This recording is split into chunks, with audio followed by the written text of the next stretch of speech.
les gens passent plus de temps à planifier leurs vacances qu'à planifier leur vie. Je dis toujours que la motivation, c'est savoir ce que vous voulez, mais aussi être clair avec ce que vous ne voulez pas.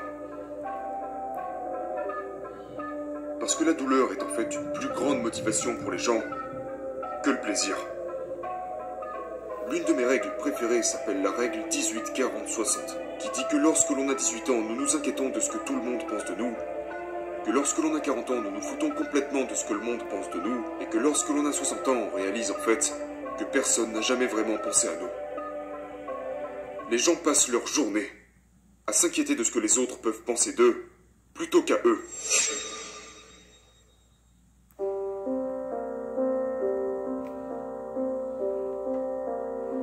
Donc vous avez ces deux zones au fin fond de votre cerveau qui font partie des deux grands groupes de cellules appelés noyaux gris centraux, à l'intérieur desquels se trouve le noyau accubain. Et quand vous les poussez, et vous les poussez avec le neurotransmetteur de la dopamine, vous vous sentez bien. Vous savez, c'est un peu comme le jackpot. La cocaïne aussi procure cette sensation. Ses adeptes en raffolent. La pornographie procure cette sensation.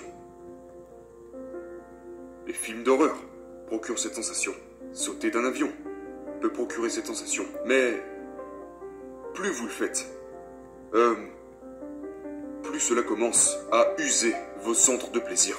Et ce qui se passe, c'est qu'il vous en faut de plus en plus au fil du temps pour retrouver la même sensation. Donc pour se sentir mieux et faire durer ce plaisir, je fais la distinction entre la mauvaise dopamine et la bonne dopamine. D'accord?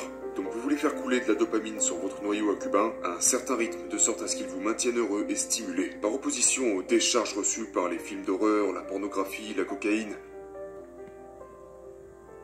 Parce que si vous libérez trop souvent de dopamine, vous ne faites qu'épuiser vos centres de plaisir. Un fait intéressant est que les gens qui sont obèses ont un noyau accubain qui ne réagit plus comme les autres personnes. Il est atrophié, il est plus lent à réagir que celui d'une personne qui serait en bonne santé. Parce que tous ces aliments, très riches en calories, riches en sucre, riches en graisse, qui le frappent encore et encore avec de la dopamine, commencent tout simplement à l'user. Donc ensuite, il vous en faut de plus en plus pour ressentir le même niveau de plaisir.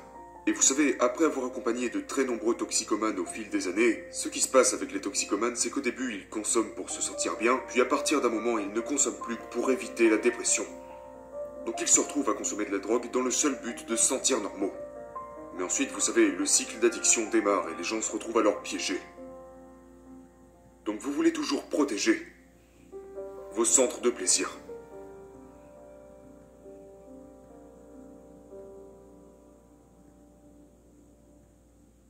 Il faut amener les gens à penser, pourquoi veux-tu être en forme? Pourquoi es-tu sur cette planète? Quelle est ta mission dans cette vie? Et trop souvent dans la jeune génération, personne ne leur pose ce genre de questions. Et donc, maintenant vous les entendez dire, je veux être le prochain Jeff Bezos, je veux être la personne la plus riche du monde. Mais dès que vous commencez à faire ça, vous ne faites que préparer votre chute. D'accord? Car ceci est un type de pensée qui mène à la dépression. C'est aussi le mauvais côté des réseaux sociaux, car vous vous comparez à des personnes qui ne sont en fait pas tout à fait réelles. Et comme vous n'êtes pas à leur niveau, vous vous sentez inférieur, et cela vous mène à la dépression. Et au passage, vous commencez à mal manger.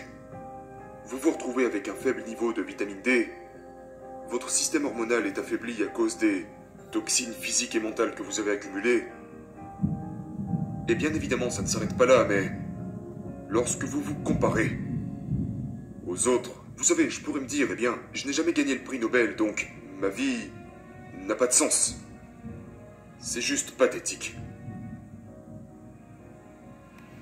La marijuana augmente le risque de psychose de 450% si elle est consommée de manière régulière.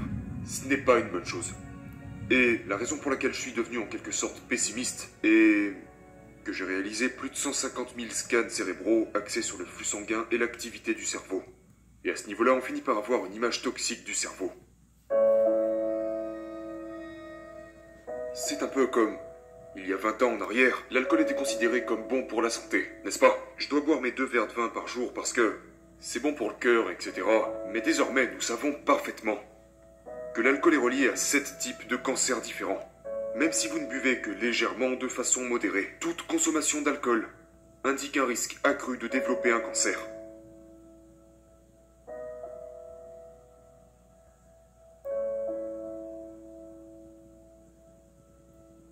Les gens passent plus de temps à planifier leurs vacances qu'à planifier leur vie.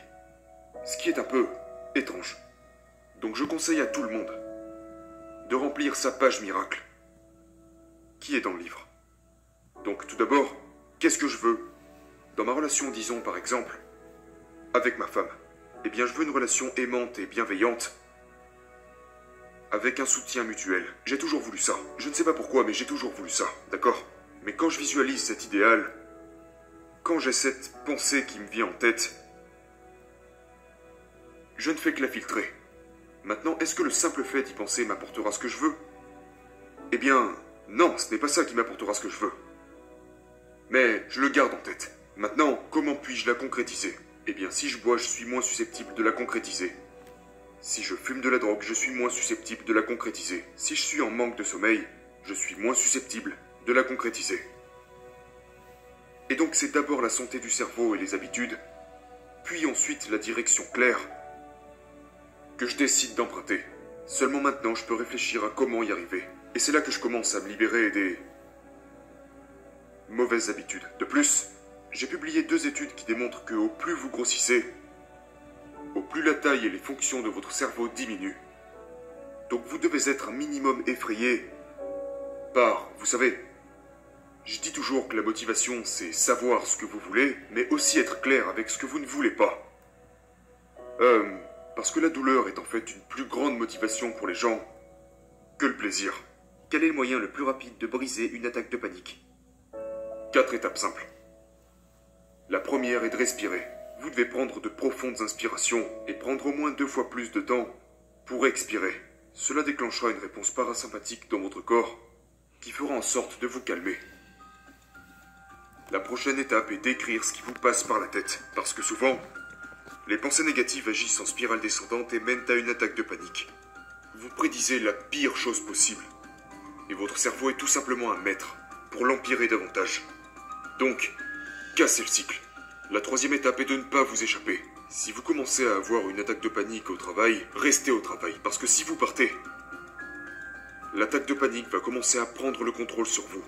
Et cela pourrait en fait se transformer en quelque chose appelé agoraphobie. Vous ne pouvez même plus quitter votre maison parce que vous craignez alors d'avoir une nouvelle attaque de panique. Et puis, la 4e étape dans le cas où toutes ces choses ne fonctionnent pas, il existe des compléments alimentaires qui peuvent vous être vraiment utiles. La thinine, le GABA, l'ashwagandha. Je suis un grand fan de ces compléments qui contribuent à vous calmer. J'en parle dans mon livre. Absolument, super conseil, j'adore ça. Ma 2e question est, quels sont les aliments les plus simples que nous pouvons ajouter à notre alimentation pour nourrir notre cerveau? Tous les fruits et légumes colorés. Essayez lorsque vous êtes au magasin de choisir autant de couleurs que vous le pouvez, car elles sont chargées d'antioxydants. Et puis oubliez les régimes faibles en matière grasse, parce que 60% de la masse de votre cerveau est essentiellement de la matière grasse. Donc il y a les avocats, le beurre de Dieu. Je suis un grand fan. Les poissons sauvages, les sociétés qui mangent le plus de poissons, ont en fait les taux les plus bas de dépression. Incroyable, des conseils si précis, je suis impressionné. C'est brillant. Ma 3e question est, où se trouve l'ego dans tout ça? Et combien avez-vous étudié l'ego? Eh bien en fait, j'aime beaucoup le concept de Freud au sujet de l'ego et du surhomme. Et je trouve qu'il y a vraiment un lien avec le cortex préfrontal. Donc lorsque votre cortex préfrontal est lent, ou qu'il ne s'est tout simplement pas développé car vous êtes encore jeune, c'est l'enfant au fond de vous qui prend le dessus. Et dans notre société, nous sommes entourés d'enfants immatures. Vous savez, que ce soit à la Maison Blanche, au Congrès, dans les médias, ou, vous savez, dans la vie de tous les jours, nous sommes beaucoup trop impulsifs. Et il y a beaucoup trop de crises de colère. L'ego est une fonction très saine du cortex préfrontal. Donc si vous avez 28 ans ou 40 ans, et que vous êtes bon avec votre cerveau, ça vous aidera à prendre de bonnes décisions. La notion du surhomme de Freud implique de travailler très dur sur vos lobes frontaux. Et vous risquez de devenir rigide, inflexible, et surtout dur envers vous-même, et envers les autres. Donc, équilibrer son cerveau revient à équilibrer son ego d'une bonne manière. Brillant. La quatrième question que vous avez soulevée un peu plus tôt est quel est votre meilleur conseil pour toute personne qui souffre du regard des autres ou d'anxiété sociale dans ce genre de milieu? Alors, c'est tellement commun que c'est en fait l'une des formes d'anxiété les plus courantes sur la planète. Et c'est pour ça que les gens boivent. C'est pour ça que les gens se droguent. Parce qu'ils se sentent mal à l'aise avec les autres. Et je pense que t'es comme ça. Que tu es le type de personne qui apprend à gérer son anxiété à travers des choses comme l'hypnose, la visualisation, la méditation, et tout ça devrait juste faire partie de tout ce que nous faisons. Ainsi qu'apprendre à ne pas croire toutes les choses stupides qui nous passent par la tête. Dans mon livre, l'une de mes règles préférées s'appelle la règle 18-40-60, qui dit que lorsque l'on a 18 ans, nous nous inquiétons de ce que tout le monde pense de nous, que lorsque l'on a 40 ans, nous nous foutons complètement de ce que le monde pense de nous, et que lorsque l'on a 60 ans, on réalise en fait que personne n'a jamais vraiment pensé à nous. Les gens passent leur journée à s'inquiéter de ce que les autres peuvent penser d'eux, plutôt qu'à eux. Donc c'est très difficile pour les schizophrènes paranoïaques d'assimiler ça. Parce qu'ils pensent toujours que le monde entier les observe, alors que ce n'est pas du tout le cas. Et vous devez comprendre que si une personne a un regard négatif sur vous, ça ne veut rien dire de plus que cette personne est constipée mentalement. Vous ne savez pas. Et puis d'ailleurs, rappelez-vous que d'autres personnes sont également anxieuses. Et donc, si vous êtes à une fête et que vous vous sentez anxieux, dites-vous que ça arrive de se sentir anxieux parfois. Vous savez, et l'autre personne aussi est susceptible de se sentir anxieuse. Et d'un seul coup, votre niveau d'anxiété va diminuer. Parce que quand vous croyez que vous devez vous présenter comme cette personne parfaite, personne ne pourra s'identifier à vous, parce que personne n'est parfait.